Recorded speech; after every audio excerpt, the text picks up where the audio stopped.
ఉన్నటువంటి వాళ్ళు. TRS వెతుకుతుంది candidates, Warangal చూస్తున్నారు. చెప్తున్నారు వెంకటరెడ్డి గారు అసెంబ్లీని పార్లమెంట్ ని పోలుస్తున్నారు, కానీ అసెంబ్లీలో తిరస్కరించారు కానీ పార్లమెంట్ లో మాత్రం స్వాగతిస్తారని. మీరైతే ఎంపీ క్యాండిడేట్స్ అనౌన్స్ చేస్తున్నారు, వాళ్ళంతా కూడా అసెంబ్లీ ఎన్నికల్లో పోటీ చేసి ప్రజల నుంచి తీర్పు మనం చూస్తున్నాం కదా ఏ విధంగా వచ్చిందో. ఇప్పుడు పార్లమెంట్ ఎన్నికలకి పూర్తిగా మళ్ళీ పాజిటివ్ అయిపోయి వస్తారనుకోవచ్చా? అంతే వస్తుంది కదా. ఇప్పుడు గతంలో 2019లో రేవంత్ రెడ్డి అప్పుడు ఇప్పుడు ఈక్వేషన్స్ ఒకటేనా? ఏంటంటే Modi versus rest of the India ఎన్నికలు జరుగుతాయి ఇప్పుడు.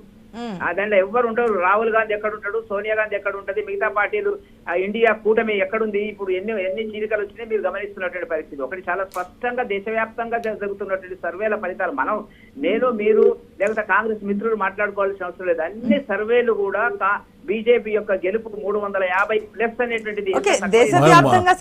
వెంకటరెడ్డి గారు మొన్నటి వరకు 400 అన్నారు, ఇప్పుడు 350. అంటే కౌంట్ డౌన్ స్టార్ట్ అయింది అన్నట్టే కదా. ఇప్పుడు ఎలక్ట్రల్ బాండ్ లో ఇది అన్కాన్స్టిట్యూషనల్ అని సుప్రీం కోర్టు ఆల్రెడీ నిర్ధారించింది.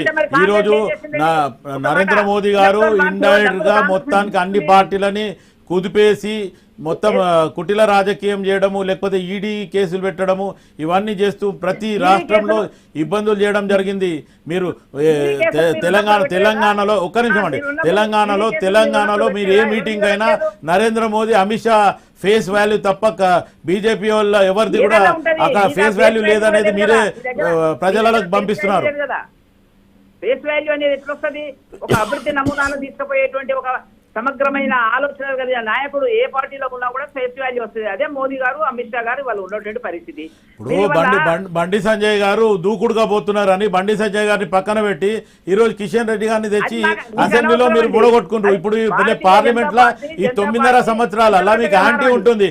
యాంటీ పక్కన పెట్టేసి మేమే గెలుస్తాము, అసెంబ్లీలో కాంగ్రెస్ ని గెలిపించారు, రేపు పార్లమెంట్ లో మమ్మల్ని గెలిపిస్తారంటే మీరు మీ ఈక్వేషన్ ఏంటో అర్థం కావట్లేదు.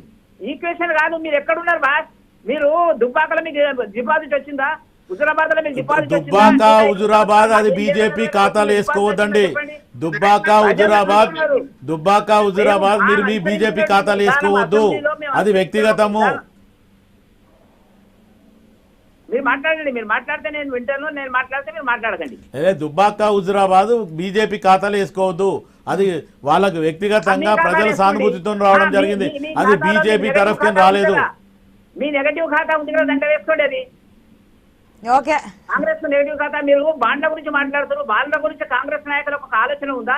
బాండ్లు చట్ట ప్రకారంగా జరిగినట్టు సుప్రీంకోర్టు ఏం చెప్పింది? అవి చట్ట ప్రకారం జరిగినాయి కావండి వెంకటరెడ్డి గారు. ఆల్రెడీ సుప్రీంకోర్టు ముట్టకాయలు వేసింది, అన్కాన్స్టిట్యూషనల్ అని చెప్తుంది, కాన్స్టిట్యూషనల్ రైట్ కు విరుద్ధం అని చెప్పింది. మేడం ఒక్క నిమిషం, బాండ్లకు సంబంధించి సుప్రీంకోర్టు మిట్టకాయలు ఏమేసిందో మీరు ఒకసారి కాంగ్రెస్ వాళ్ళు చదువుకోవాలా? చదువుకోకుండా మాట్లాడకండి, లేకుంటే నేను పంపిస్తా, మీరు చదవండి, దాన్ని బహిర్గతం చేయండి, పబ్లిక్ ఇమేజ్ డొమైన్ లో పెట్టండి. రాష్ట్రంలో పెట్టాలి. నేషనల్ పాలిటిక్స్ ఎందుకు, మన స్టేట్ గురించి మాట్లాడదాం.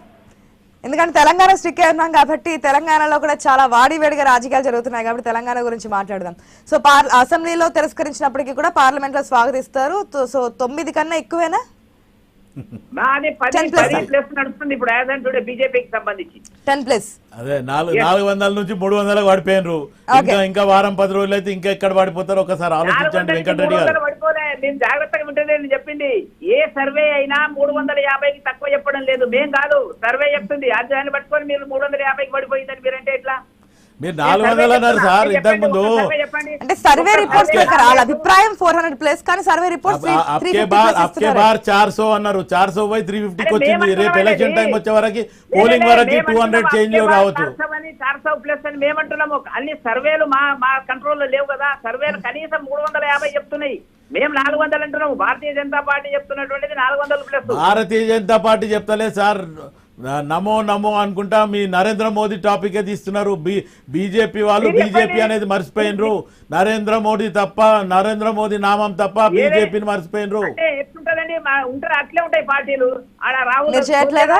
రాహుల్ గాంధీ వస్తారు, ప్రియాంక గాంధీ వచ్చి పోటీ చేస్తారు, సోనియా గాంధీ వచ్చి పోటీ చేస్తారు, లోక్సభ స్థానం నుంచి పార్లమెంట్ స్థానం నుంచి ఒక సీట్ కేటాయించి వెళ్ళి పిలుస్తున్నామని చెప్పి ఏ రాజకీయ పార్టీ అయినా సరే అగ్రనేతలు రావడము, క్యాంపెయిన్ చేయడము, ఆ పార్టీకి ఆ నాయకుల మీద బలం ఉండడం మనం చూస్తున్నాం. మీకు అడ్రస్ ఎక్కడ ఉంది? రేవంత్ రెడ్డి లేకపోతే 10 మంది రాదు, మిగతా నాయకులు మీటింగ్లు, నాయకులు మంత్రులు Congress party it's an ocean. ఖచ్చితంగా కాంగ్రెస్ పార్టీలా గ్రాస్ రూట్ లెవెల్ నుంచి నాయకులు ఉన్నారు. ఒక్కరు కాదు, అందరూ కూడా ఒక మంచి స్థాయి నాయకులే ఉన్నారు కాంగ్రెస్ పార్టీలా. మీలాగా ఖచ్చితంగా అట్లా ఆలోచించేది కాదు. కాంగ్రెస్ పార్టీకి ఖచ్చితంగా క్యాడర్ ఉంది. అవును, క్యాడర్ ఉంది, కానీ బీఆర్ఎస్ నుంచి లాక్కుంటేనే ఒక గేట్ ఎత్తి ఏ విధంగా ఉందనేది మీరు ఎగ్జాంపుల్ చూపించారు. ఇంకా వస్తూనే ఉన్నారు, వలస అనేది కంటిన్యూ అవుతూనే మనం చూస్తూనే ఉన్నాం.